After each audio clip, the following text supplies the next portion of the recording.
The opinions expressed by the host and guests in this show are not necessarily the views of Children's Health Defense.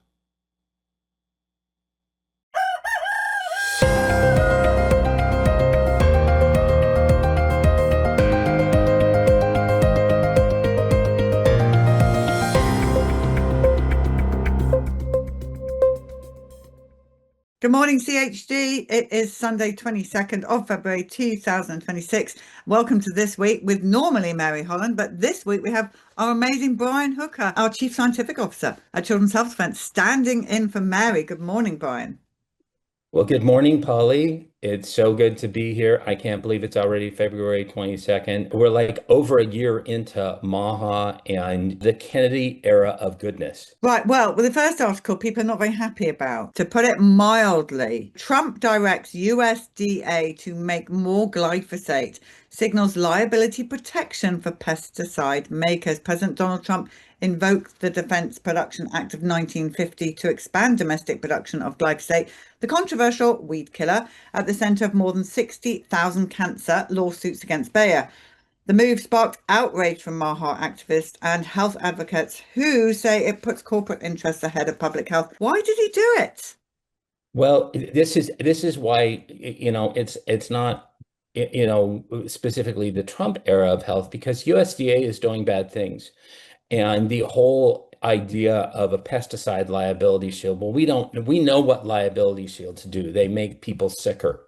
They make people much sicker. And so I find this disgusting.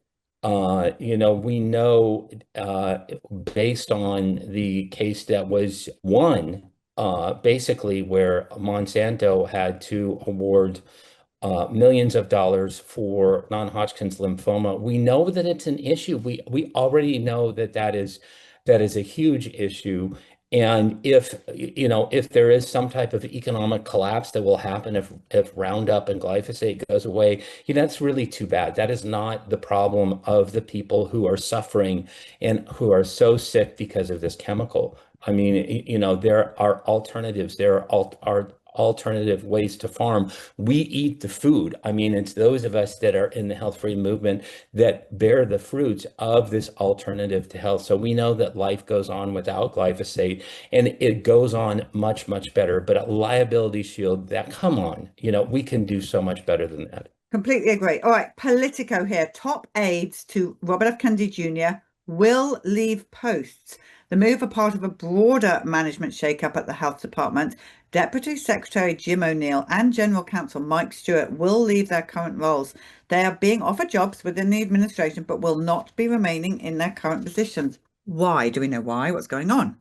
No, I honestly, I do not know why. I mean, we know that after this, that Jay Bhattacharya has now been chosen as interim CDC director.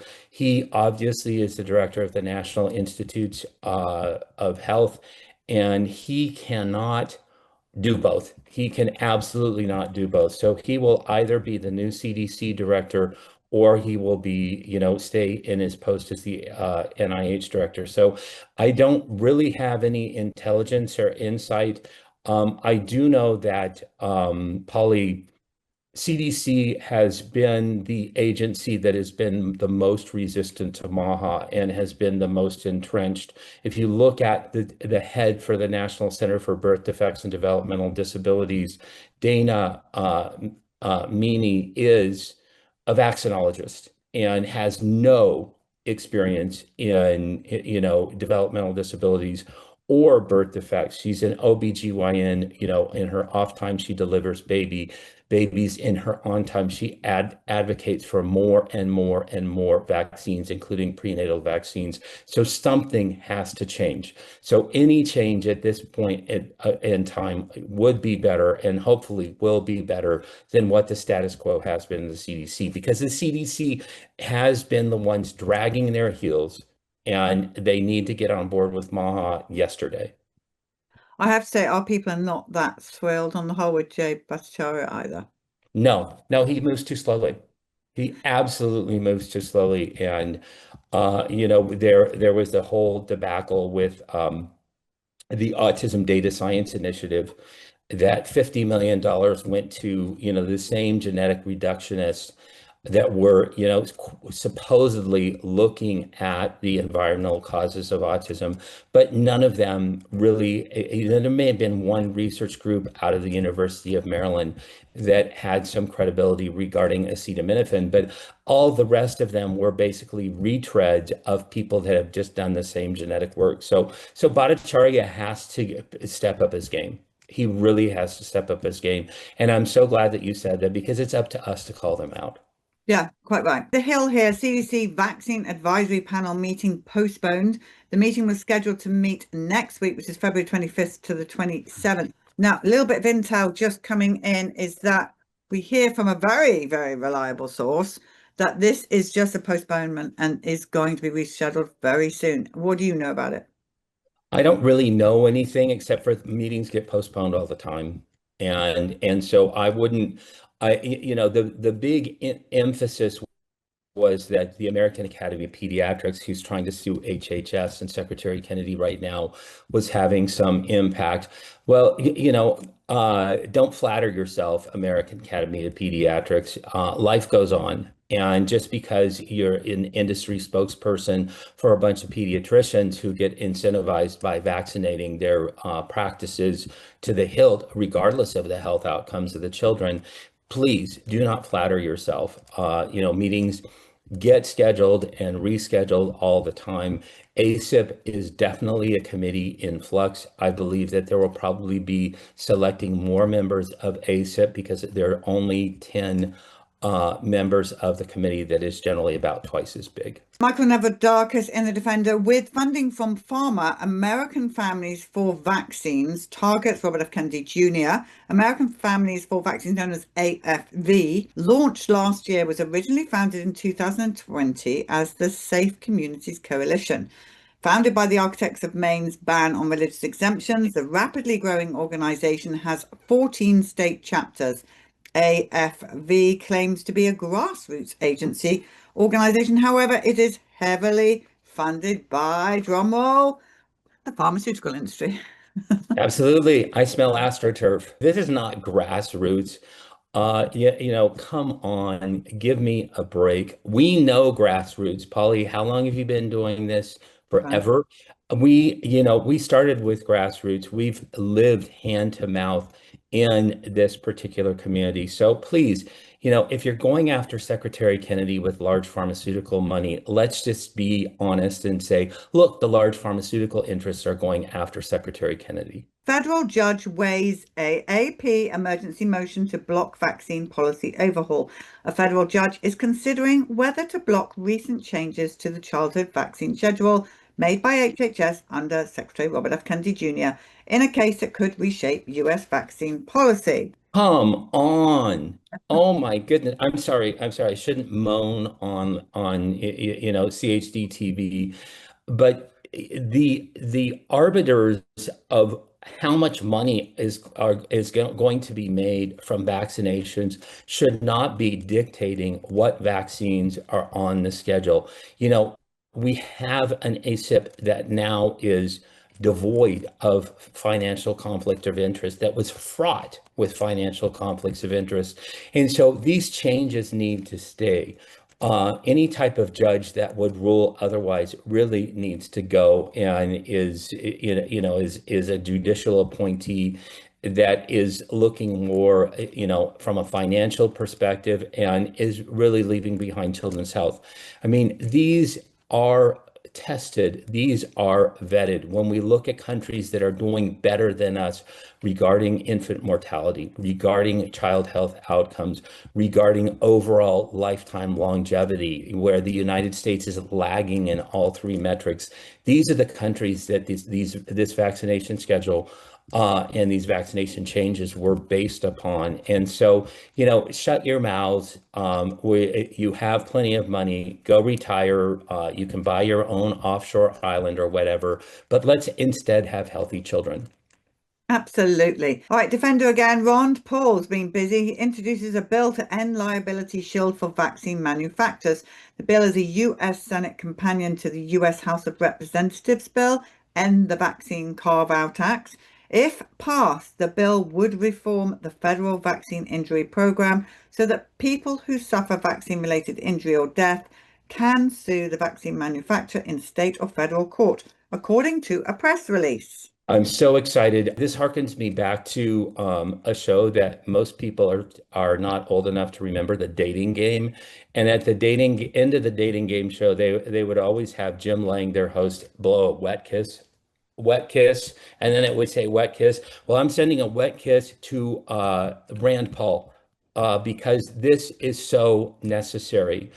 Liability protection has led to the decline of the health of children in the United States and has led to vaccines that are poorly tested, that are poorly formulated. It's led to multiple fraud upon fraud upon fraud because vaccine manufacturers know that they can hide behind the liability shield and, quite frankly, that they can get away with felony fraud anytime that they really want to. So no, liability protection needs to go away. Rand Paul is opening the door to this. Bless him. We need to make sure that the some hundred odd lobbyists, 1,500 lobbyists, and for Capitol Hill alone from the pharmaceutical industry are shut up, and that our voices drown them out so this bill can get passed. All right, 6 News here. Governor Hochul announces New York State Health Department will join the World Health Organization's Global Outbreak Response Network. And every week we've been talking about other states that are joining this ridiculous network. And you know what? It doesn't make any difference. Join them all you like. It doesn't affect us federally because of the HHS. We're out.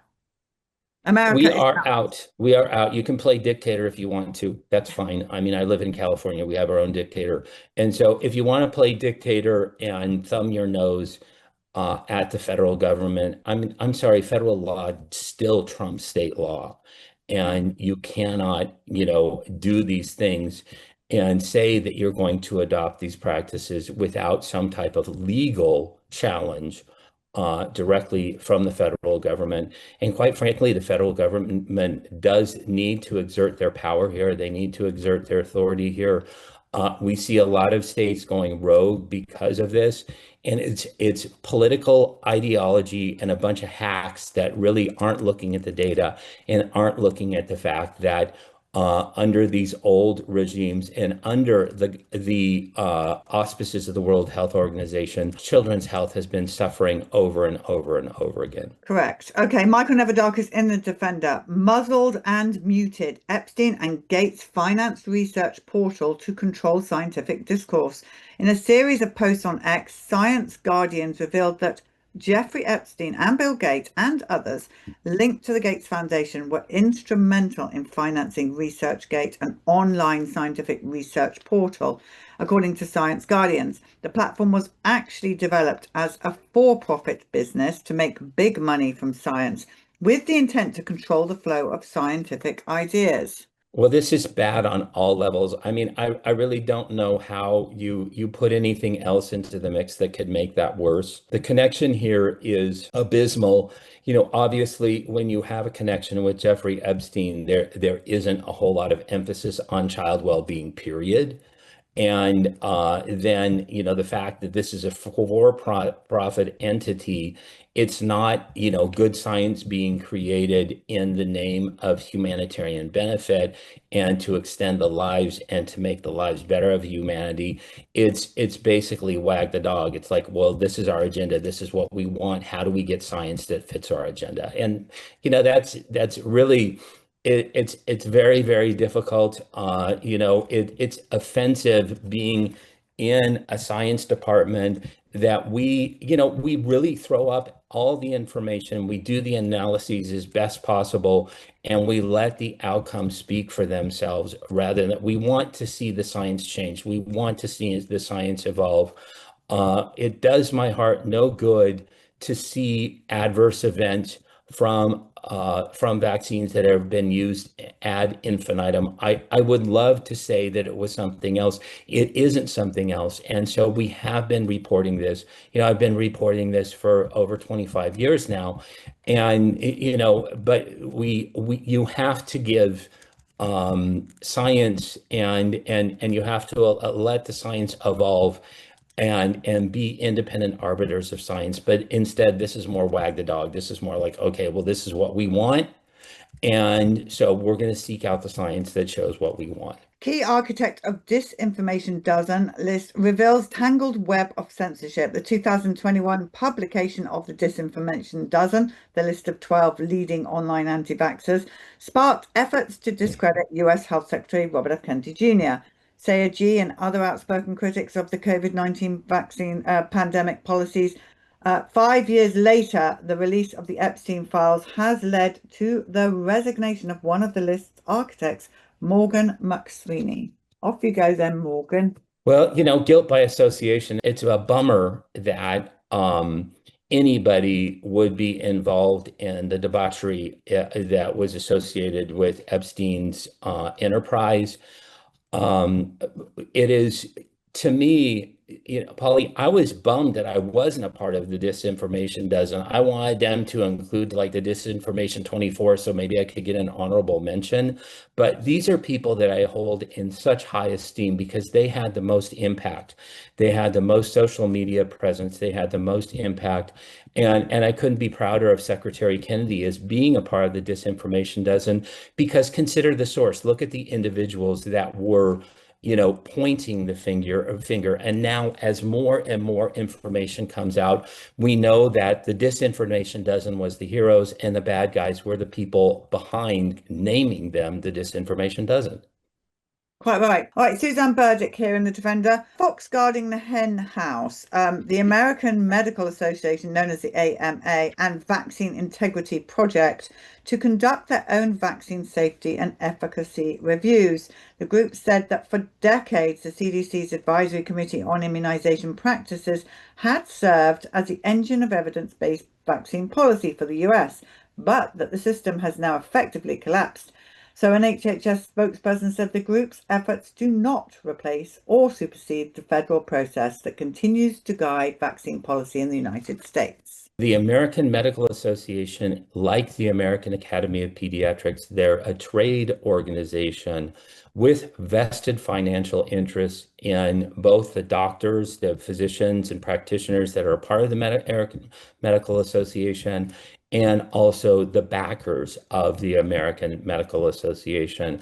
The whole roots of the American Medical Association were John D. Rockefeller making more money and looking at how individuals who were making a difference, like homeopathists and chiropractic and natural practitioners, were forced out of medicine and were chided and denigrated, and all the things that are happening to us and continue to happen to us, as charlatans since, really the turn of the 20th century, between the 19th and 20th century. So this is, looking at the roots of the American Medical Association, looking at the history forward then from the roots of the American Medical Association. Why would we have a large trade organization that basically oversees trillions and trillions of dollars in sales, telling us what to do and what is best for our children? Brenda Belletti in The Defender. Children's Health Defense seeks to intervene in high-stakes vaccine lawsuit.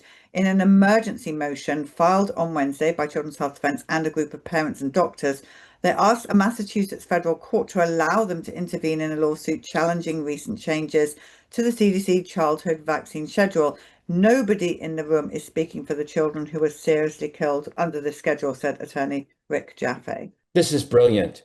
I'm so thankful that Children's Health Defense and Rick Jaffe specifically are a part of this, because somebody has to speak for the children who have been injured already.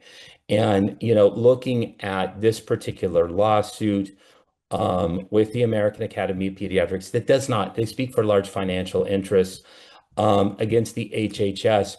I did some digging on this, and this goes beyond, people are like, oh, well, they're supporting and affirming Secretary Kennedy's role against this attack from the American Academy of Pediatrics. No, this goes beyond this. This is actually us joining the suit, not not really helping HHS, but saying that, look, we are joining this because the outcome of this affects children's health defense because it affects children's health directly.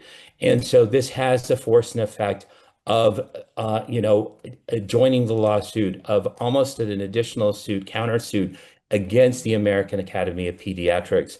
I'm not a lawyer, and so I'm not going to continue that line because I don't want to talk out of my butt. But at the same time, this is from my, my minuscule understanding of the law and legalities. This is very, very big news, and it's very, very good news, and we need to be able to support this lawsuit. Absolutely. All right, US Right to Know in the Defender emails challenge reports that the US Department of Energy changed course on COVID origins. So these are new records suggesting that the Department of Energy may not have changed its position on COVID-19's origins, despite headlines saying it shifted towards a lab leak theory. Internal emails show officials were trying to fix confusion over how the agency's earlier assessment was described. Lawmakers are demanding more transparency about the evidence behind these conclusions. Well, what does the Department of Energy has to do with this anyway? I mean, when you look at the the COVID response, COVID origins, there are so many agencies involved here, the Department of Defense, the CIA, the Department of Energy, National Security Association, the intelligence community, so involved in all of this when the intent is to get people better.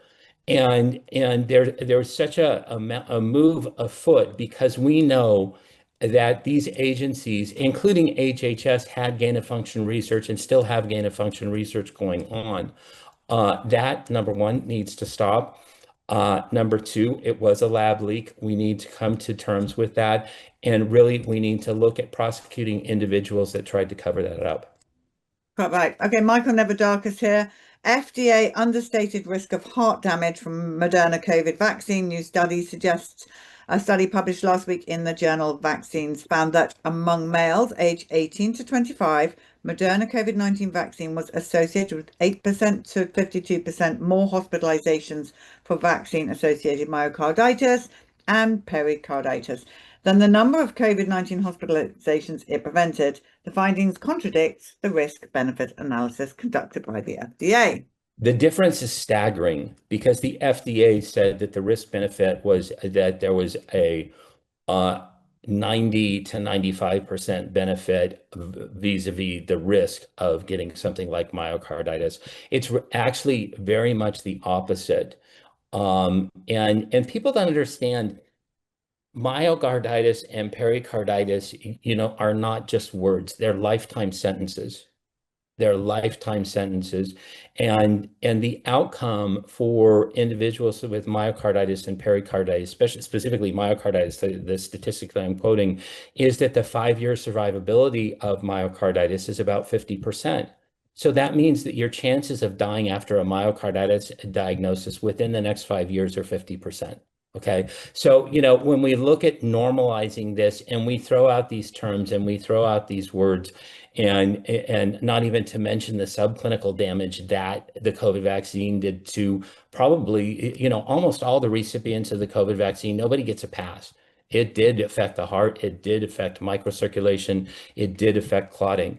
But to throw around these terms and for FDA to have covered this up and lied about it. Again, we need federal indictments. We need prosecutions because obviously something was very, very wrong. Because when you look at the data, look at the information that was forthcoming in this article from the Journal of Vaccines, it's very different. It showed much, much more damage. It showed that the risks were way, way worse than the benefits. And so FDA lied. Well, staying with COVID nightmares, COVID vaccines linked to higher risk of life-threatening complications during pregnancy. Women who received a COVID-19 shot either during or right before pregnancy reported significantly higher rates of life-threatening pregnancy-related hypertensive disorders than the unvaccinated women. According to a new CDC study, the women in the study had a higher risk regardless of which COVID-19 vaccine they received or when they received it during pregnancy. I think there's a special place in hell for somebody who would knowingly hurt pregnant women and developing babies inside of pregnant women. Vaccination should never happen, obviously, to a woman who's pregnant. That's sacred. And so whoever came up with that marketing strategy that the next frontier was going to be quote unquote prenatal vaccines sounds all fine and dandy until you see the miscarriage rate skyrocket. Until you see the amount of birth maladies and birth issues, including neurodevelopmental disorders, skyrocket, that are now prenatally, enforced, as well as from the vaccine schedule for neonates. And then you see the harm to pregnant women. I mean, this is a vulnerable time. This is a time where you're looking at gestational diabetes, where you're looking at eclampsia and preeclampsia. So what in the heck were we doing in the first place? It's a no-brainer that this caused massive damage in pregnant women, in unborn children. And so again, it's time to pay the piper. It's time to hold those people to account that foisted this on society. And here we go again. Study explains how some COVID vaccines cause rare blood clotting disorder. A new peer-reviewed study has identified how AstraZeneca and Johnson & Johnson, we don't hear enough about those two, COVID-19 vaccines can cause a rare blood clotting condition, which we've seen so much of that in England. I cannot tell you. It's not rare. It is a clotting condition. And it basically, the clotting condition has to do with genetic differences between the individuals that were receiving the COVID shot. Those that had genetic differences in, their essentially the mechanism that activates a cell type called platelets were much more susceptible to having this vaccine-induced thrombocytopenia. And it comes to the fact that the vaccine schedule is one size fits all. And you know what? We are not one size. We are all different. And that's why it's failing and falling on its face. And I applaud the authors for mechanistically figuring this out, but shame on them from calling it rare. It's not rare. Right. Demonized and ostracized. The workers fired over COVID shots testify before the Religious Freedom Commission. Hermione Susanna became the first unvaccinated worker to testify before this Religious Liberty Commission about the cost of refusing a COVID-19 shot on religious grounds. She described losing her job and her home under New York's vaccine mandates. Advocates are calling on others to come forward before the Commission's March 16th hearing. These mandates were chilling. They were draconian. They were harkened back to what we saw and believed in the Cold War that was reflected of Soviet occupation. And so this wrong needs to be righted. What we looked at and what happened to the United States was totalitarianism. And for somebody to basically poison you against your will, well, that's assault. That's felonious assault. And so the damages need to be awarded. People need to be helped. The government needs to clean up their mess way, way beyond just a few people who, have the energy for lawsuits. But this is, it's so egregious, and I'm so glad that it's coming to the light of day. Well, I love this next one, okay? Moderna is shocked after the FDA scuttles review of new mRNA flu vaccine. The FDA notified Moderna that the agency would not review its application for a new mRNA flu vaccine, citing the company's failure to perform an adequate and well-controlled clinical trial. Experts suggest the FDA may be signaling skepticism of mRNA vaccines in general. Wow. I love that. Poor Moderna. I absolutely love that. The FDA is caved because Moderna screamed like a little girl who fell off of her tricycle, and she's 3 years old. And so Moderna screamed and screamed and screamed and threw a hissy fit. FDA relented. Shame on FDA for doing that. And now they're saying that they will look at the Moderna vaccine. I hope that they basically look at the application and show them the door, because, again, not an adequate clinical trial for a genetic technology, not a vaccine, a genetic technology, a genetic engineering technology that creates genetically engineered people. We've already seen it. Now, next article is more on the crooked AAP, American Academy of Pediatrics, has the members with ties to the GLP-1 drug makers. You know, that's the weight loss drugs they're giving to kids. In January 2023, the AAP issued new clinical guidelines for treating childhood obesity. The guidelines, still in effect, recommend physicians offer the GLP-1 weight loss drugs and bariatric surgery to obese children. 2.5 years later, a BMJ investigation uncovered undisclosed financial ties between the AAP and the drug makers. What happened to diet and exercise? I What know. happened to the ability go out, require PE, require physical education, require that these kids get moving, support sports programs, support athletic programs. There are so many things that we could be doing with money that would be so much better than taking what's called glucagon-like peptide 1, that's a hormone, and injecting this hormone into young children, basically, so their stomachs will empty slower. Their stomachs will empty slower. And we don't know the long-term implications of this. For adults that are taking Ozempic and other forms of GLP-1, perhaps that's a different story. They can weigh the benefits, they can weigh the harm of that. But children have their entire lives in front of them. And for the American Academy of Pediatrics, with just a thin veneer of data to approve this, where lifestyle changes clearly are much, much more successful. We know that individuals that go off of GLP-1, their chances of regaining the weight within a period of 2 years is about 80%. It's not effective. And to find that they're on the take at the same time, well, shame on them. Quite right. All right, well, now listen, everybody, we have 2 jobs going at Children's Health Defence, which is unheard of, really.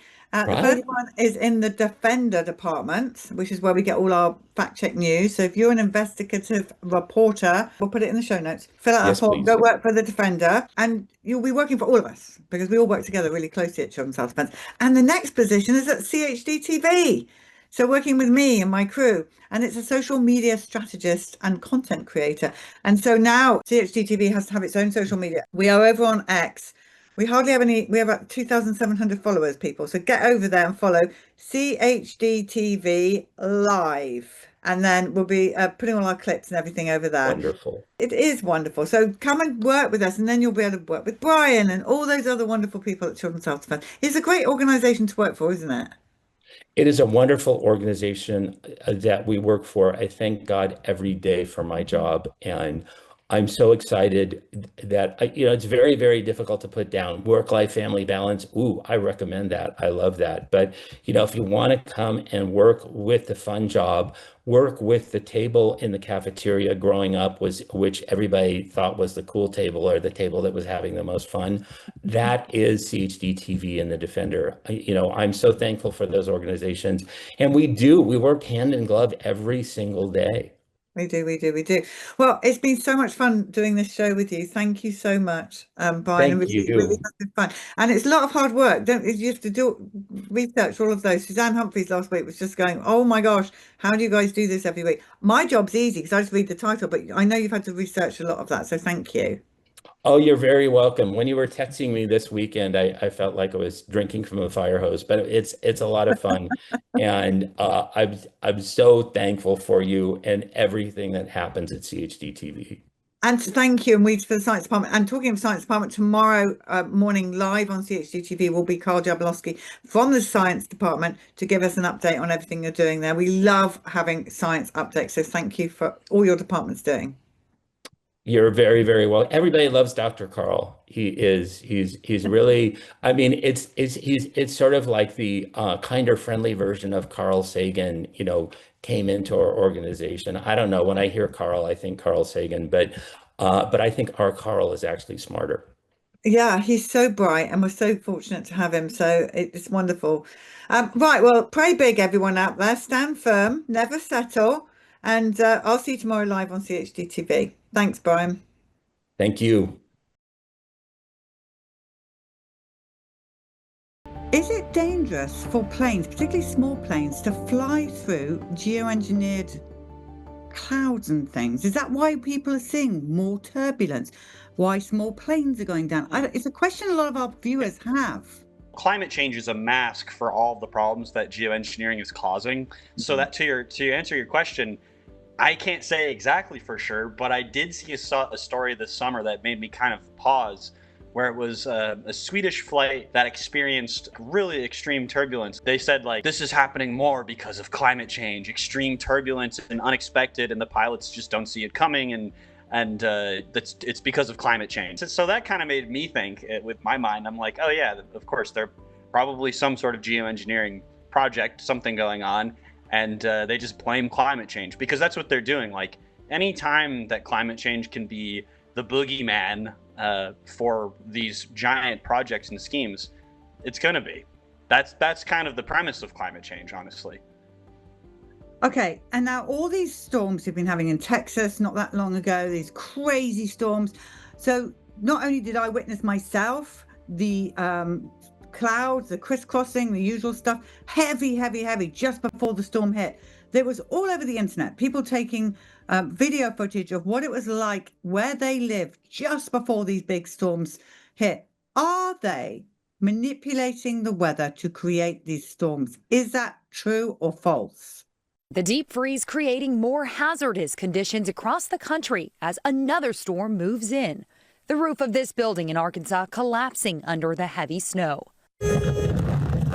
In Tulsa, this semi-truck jackknifing in slick conditions, ending up facing the wrong way after a car tried to merge into its lane. In Colorado, one person was killed and several injured when a plow truck lost control, crashing into a van, sending it down an embankment. And in Mississippi, a truck driver was stranded in the conditions on this interstate for a second night. I'm completely stuck. I ran completely out of fuel. At least 85 deaths are now blamed on the extreme weather, most of them in the South, where more than 220,000 power outages are still reported 6 days after the storm. Can I read here a short letter from The Guardian of 2012? Because it answers your question directly.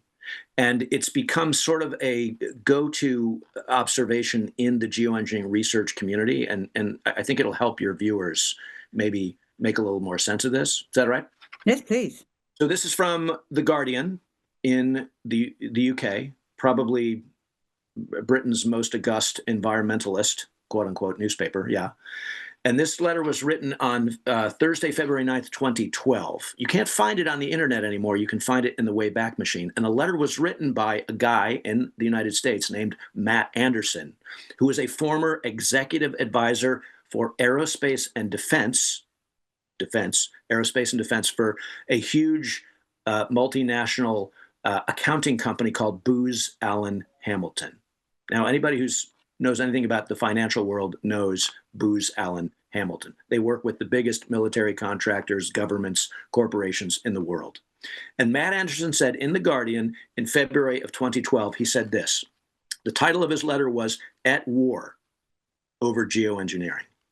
At War over geoengineering. He wrote this: few in the civil sector fully understand that geoengineering is primarily a military science and has nothing to do with either cooling the planet or lowering carbon emissions.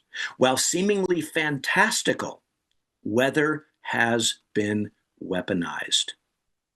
At least 4 countries, the United States, Russia, China, and Israel, possess the technology and organization to regularly alter weather and geologic events for various military and black operations, which are tied to secondary objectives, including demographic, that's about people and moving them around, demographic, energy, and agricultural resource management. And he finishes by saying, indeed, warfare, geoengineering, weather warfare now includes the technological ability to induce, enhance, or direct cyclonic events, hurricanes, cyclones, extreme storms, right?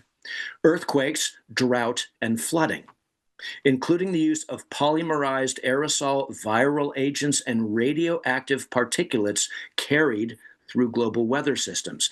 Various themes in public debate, including global warming, have unfortunately been subsumed into much larger military and commercial objectives that have nothing to do with broad public environmental concerns. These include the gradual warming of polar regions,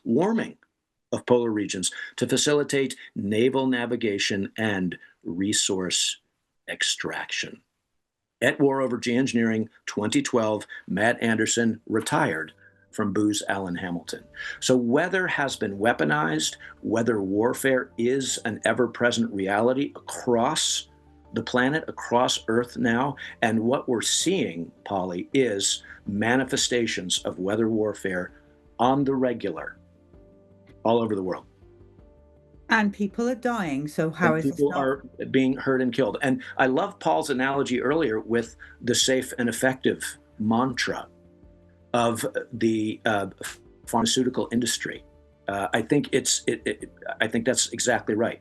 We're being told that we're going to use geoengineering in a civilian way to deal with the problem of anthropogenic climate change, greenhouse gas emissions. The reverse is true. We've weaponized, the military, large corporations, governments have weaponized the weather and are using it for their own geostrategic purposes.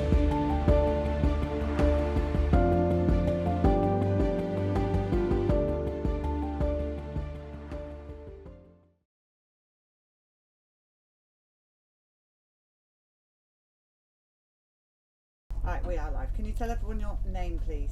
My name is Romy Cars Rappaport. Okay, and this is a story about your sister, so go back and tell us about her. I want to start about talking about my sister. Unfortunately, she's traveling, couldn't be here today, but we were both dancers with the New York City Ballet, living in New York, and she had been diagnosed with juvenile type 1 diabetes when she turned 21, which was sort of a rare thing. Now we're realizing that was probably a vaccine injury of what caused that autoimmune disorder in her. But within a few years from that, we were both dancers with New York City Ballet, and on our nights off, we would take college classes at Fordham University. And this is back in the early 90s. And so strange, but for some reason, one night we walked in to take our class, and they stopped us at the door and said they needed proof of our MMR shot. And at that time, nobody carried their vaccine cards, and that was sort of unheard of. And we had been vaccinated, unfortunately, but we didn't have proof of that. And they told us that the only way we could go in and go to our course that night was to go down to the health office and get an MMR shot. And we just didn't think much about it because we were running late. It was, our one night off. We had to go and do it. And so we both went down to the health office, and we both got our shots one at a time. And the next morning, my sister woke up and had legs like an elephant. And mind you, we were New York City Ballet dancers, so that was very unusual. She, was in obvious distress and had a terrible reaction. And we went to our company doctor, and he drained her ankles, and she said it was just bowls of yellow pus coming out of her. For the next few days, that continued to happen. She'd swell up again. She'd go get it drained. I think it happened 3 times before he finally said, you need to go. He sent her to an arthritis specialist, and she walked in, and he looked at her and he said, what, you've been exposed to the measles. This looks like a German measles or something. And then it clicked that days before we had that vaccine together. And so she obviously had already had issues going on, and that doctor, that arthritis specialist, told her, you are a person that should never ever get a vaccine. He said, vaccines are deadly for you, and don't ever get another vaccine again. And so we both, went on to just be cognizant of that. We kind of grew up in a situation. Our grandmother was like one of the pioneers who way back when was fighting against fluoride. And, we had the milkman who brought us our raw dairy and, unfertilized eggs growing up. And so we already kind of were aware of all of this stuff. And so we kind of already knew, kind of to be, just to be cautious on things. So when I got pregnant and was going to have my son, that question arose, and I know you're always asking us, when you were pregnant, did you have that conversation about vaccines? And luckily, because of my mom, who had me natural childbirth, and she herself was a home birth, we did an amazing childbirth prep education class. My husband at the time and I, was called the Bradley Method, and we that was part of it, where the teacher said, this is the time that you guys should research this and question it and decide what you're going to do about it. And so I did have that conversation, and I remember calling a naturopath, and the naturopath talking about when immune systems are actually formed and talking about the benefit of breastfeeding. And so my plan going in when I was still pregnant was that I was going to wait until at least 9 months until the immune system was starting to be formed, but I was going to take it and see how breastfeeding was going and be cautious. My father's a doctor. My mom was also in the medical field as a physical therapist, and so we were vaccinated, and there was no talk about not vaccinating, but I was cautious about it. And so I feel like by having this incredibly empowered, amazing birth experience, that just gave me this voice. And anything that I thought I was going to do before I had my son changed when I went through that labor.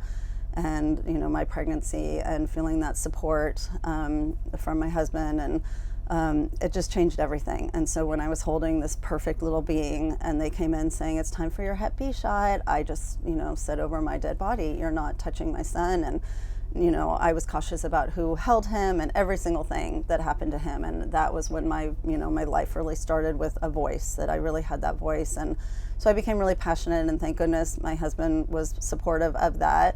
I always say when you go through that, an incredible birth experience, women achieve that goddess status, which we should all have, and that mama bear comes through and will always, be there to protect their child no matter what. And so thank God breastfeeding was going really well. I had the support of my grandmother, my mom, and my sister, who had 6 children, and it was just amazing. And there was nothing, I couldn't argue that anything was ever wrong. Everything, he was so healthy, and there was just seemed no reason, but I was still, doing the pediatrician visits and those well baby visits that they tell you have to do, and talking to the pediatrician, just saying that I was going to wait. I had to keep putting it off.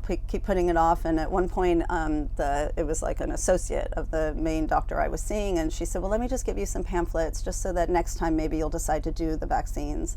And I remember looking at those pamphlets and just laughing, saying, wow, she just convinced me even more not to do them because of every side effect that was listed. And I remember sitting there researching that the age that my son was then, which I think was around 9 months, if I remember correctly, that the incidence of any fatality from any of these diseases, childhood diseases, was past. That was not, that he couldn't die by getting these diseases, and yet the vaccine pamphlet was telling me that death was a possible side effect. And so I just sort of laughed, and I think that was the very last time I ever went to a pediatrician when he was young. Then we were just naturopaths and homeopathy. And breastfeeding was going well, and this is one thing that I can't believe that is not talked about more, that every all the immunity that a woman has built up in her entire life is in her breast milk. And so when we're just giving our children these vaccines, it's completely unnecessary. I wanted for my son to get chickenpox. I remember, the chickenpox parties and putting the alert out to the community. If anyone has chickenpox, I want my son to get it. And it took me 3 times of exposing him till he finally got it, because he was still breastfeeding. So that was proof that he had the immunities through my breast milk. And then finally, way later, when he was like in 3rd grade, I had to stick him in a room with another child, make them sip from the same glass, eat from the same fork, to finally get him to get chickenpox so that he had that natural immunity. So as he, kept growing, what I want to say about that is just that it's so sad, I feel like, that the potential of a child cannot get met all the time. And yet when they're breastfed and they're not tainted with all these toxins, I mean, we already have enough in the environment, but to not add to that, it's the full potential of these human beings, deserves to unfold for them. And I feel like I did everything in my power to do that for my son. And so he's grown up, he's 27 years old now, and he has never had antibiotics, he's never had a cavity. We homeschooled in the beginning because I was terrified of what was happening in the world, and the sugar, and it was just everything, besides the vaccines, but it was just everything that was going on in society that I just felt I needed to be that mama bear to just keep protecting him. And so I'm so grateful that living in California, I got him through his high school years. He finally went to the public school for high school, which was an amazing experience with him. And I went in all armed. I had called the National Vaccine Information Center and spoke to a lawyer and was ready and armed to make sure that he, you know, at one point they were told they weren't going to get to re-enroll for another year if they didn't have, I think at that point it was the pertussis shot. So I came in really armed with all my information, and the nurse just looked at me and she said, "Oh yeah, I see on your records you've never had that vaccine, just go ahead and sign here." So that was before things got as crazy.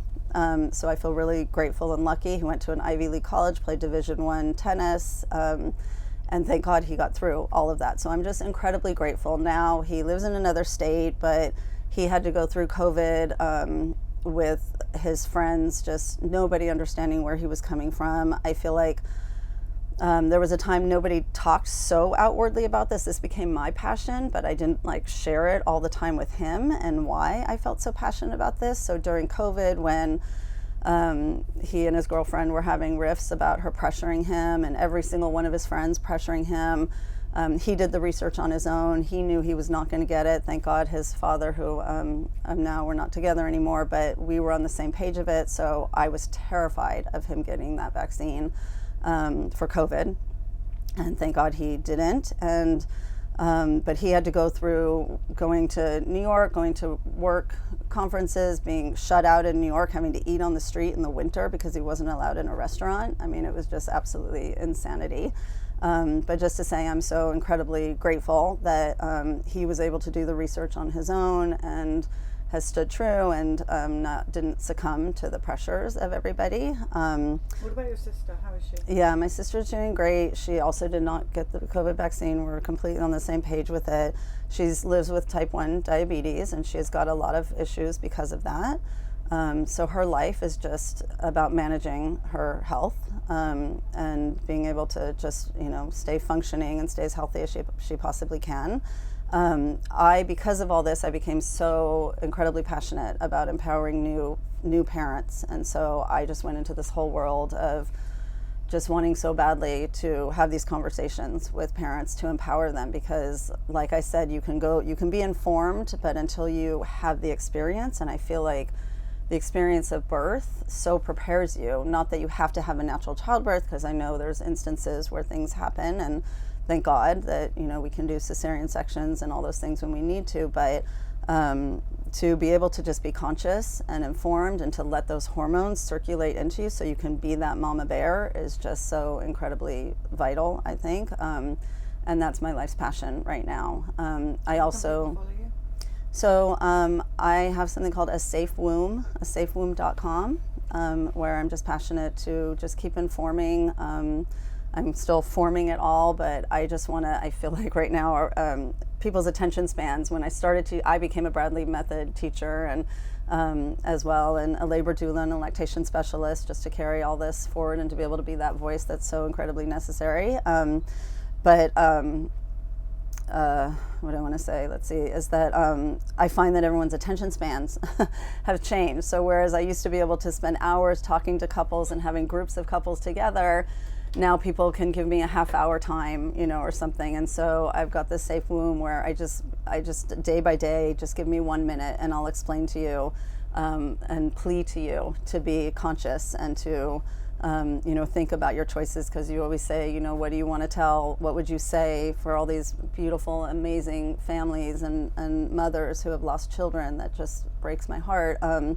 You know, just everyone says trust and listen to your intuition. And so I want to help with that. I want to help be able to say this is how you can do it, is to really listen, because our society, what's happened in the birth world, that all happened way before COVID. You know, now people maybe are waking up and seeing through COVID these fear tactics, but that's happened for so long now in the birth world, where while you're pregnant, they're already indoctrinating you, you know, into following the system and being afraid and taking advantage of this incredible vulnerability when you have this child inside of you that you will do anything for, that you love so unconditionally, to not give your power away.